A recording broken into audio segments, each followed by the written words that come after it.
Next weather కి సంబంధించిన update చూద్దాం. గోదావరికి సంబంధించి ఖమ్మంలో 3 రోజుల ఉగ్రరూపం దాల్చిన గోదావరి ఇప్పుడు శాంతిస్తుంది. భద్రాచలం దగ్గర 56 అడుగుల గరిష్ట స్థాయికి చేరిన వరద క్రమంగా తగ్గుముఖం పట్టింది. రెండో ప్రమాద హెచ్చరికలను అధికారులు ఉపసంహరించుకున్నారు. ప్రస్తుతం భద్రాచలంలో గోదావరి 44 అడుగుల దగ్గర ప్రవహిస్తుంది. నీరు తగ్గిన చోట మరో సవాలు మొదలైంది. లోతట్టు గ్రామాల్లో బురద, మట్టి, వరద వ్యర్థాలు పెద్ద ఎత్తున పేరుకుపోయాయి. వెంటనే పారిశుద్ధ్య పనులు చేపట్టి బ్లీచింగ్ పౌడర్ చల్లాలని, వైద్య శిబిరాలు ఏర్పాటు చేయాలని స్థానికులు ప్రభుత్వాన్ని కోరుతున్నారు. ఇదే అంశానికి సంబంధించి మరింత సమాచారం మా ప్రతినిధి భాస్కర్ లైవ్ లో అందిస్తారు. భాస్కర్, ఏంటి ప్రస్తుతం అక్కడ ప్రమాద హెచ్చరికలు తీసేసినప్పటికీ కూడా ప్రస్తుతం సిచ్యువేషన్ ఇంకా మెరుగుపడినట్లేదు. అక్కడ తాజా పరిస్థితి ఏంటి? గౌతమ్, ఇప్పటికే భద్రాద్రి కొత్తగూడెం జిల్లాలో అంటే గోదావరి నది పరివాహక ప్రాంతాలు చాలా వరకు లోతట్టు ప్రాంతాలు ఉన్నాయి. ఆ సుమారు 15 గ్రామాల పైగా ఎఫెక్టెడ్ ఏరియాలు ఉన్నాయి. ఆ గ్రామాల్లో నిన్నటి వరకు కూడా సుమారు అంటే 116 కుటుంబాలను అంటే 300-400 మంది జనాలను పునరావాస కేంద్రాలు తరలించారు. కానీ ఇప్పుడు వాళ్ళ యొక్క గ్రామాలలో ఇప్పుడు మొత్తం ఆ గ్రామాలలో ఇంతవరకు అయితే వాటిని పూర్తిగా జలదిగ్ధంలో ఉన్నాయి నిన్నటి వరకు కూడా. అయితే మార్నింగ్ నుంచి కాస్త క్రమేపీ తగ్గుముఖం పట్టినటువంటి గోదావరి కాస్త ఇప్పుడు 3 ప్రమాద హెచ్చరిక, 2 ప్రమాద హెచ్చరిక, 1 ప్రమాద హెచ్చరిక మొత్తం కూడా అంటే 3 ప్రమాద హెచ్చరికలు మొత్తం కూడా అధికార యంత్రాంగం మొత్తం రద్దు చేసింది.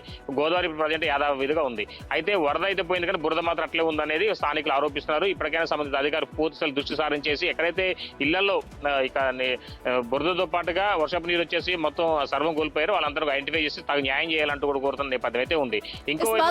ఇప్పటి వరకు కూడా ఎవరు అధికారులు వచ్చి వారిని పరామర్శించిన తీరు కనిపించట్లేదా? అలాగే జిహెచ్ఎంసీ అధికారులు ఎవరు ఇంకా చర్యలు తీసుకోవట్లేదా?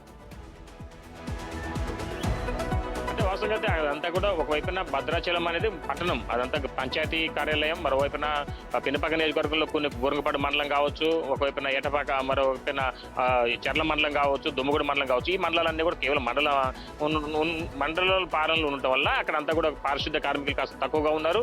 మరోవైపు చూసుకుంటే మాత్రం చాలా గ్రామాలు ఎఫెక్టెడ్ ఏరియా అయిపోయినాయి. కొన్ని ఒక 15 గ్రామాల పైగా బాగా ఎఫెక్టెడ్ అయిపోయినాయి. ఆ గ్రామాలలో వారికి అధ్వానంగా పరిస్థితి ఉందని చెప్పుకోవచ్చు. ఇప్పుడు అంటే వారి యొక్క ఇళ్లకి వెళ్ళి వాళ్ళు ఇప్పుడు ఏదైనా పెట్టుకోవాలన్నా సరే కనీసం వాళ్ళు కన్నీరు మిగులుతుందని చెప్పుకోవచ్చు. ఇప్పుడు అలాంటి పరిస్థితి ఉన్నటువంటి వాళ్ళకి ఇప్పుడు న్యాయం చేయాలంటూ కూడా కోరుతున్నారు అధికార యంత్రాంగాన్ని.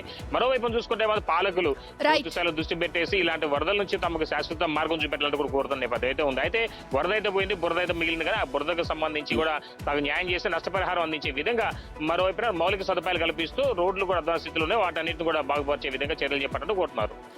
Bhaskar, thank you. సో ప్రస్తుతం భద్రాచలం వద్ద గోదావరి నదీ పరివాహక ప్రాంతాల వాసులు పడుతున్న ఆవేదనది వరద ప్రవాహం తగ్గినప్పటికీ కూడా అక్కడ ఉన్న బురద, పేరుకుపోయిన మట్టిని తొలగించే ప్రయత్నం చేయట్లేదు, ఎవరిని మమ్మల్ని ఆదుకోవట్లేదంటూ అక్కడ బాధితులైతే చెప్తున్నారు. ఇక రాజమండ్రికి వెళదాం. ఇక్కడ ప్రజలైతే ఇంకా గోదావరి వరదతో ఇబ్బంది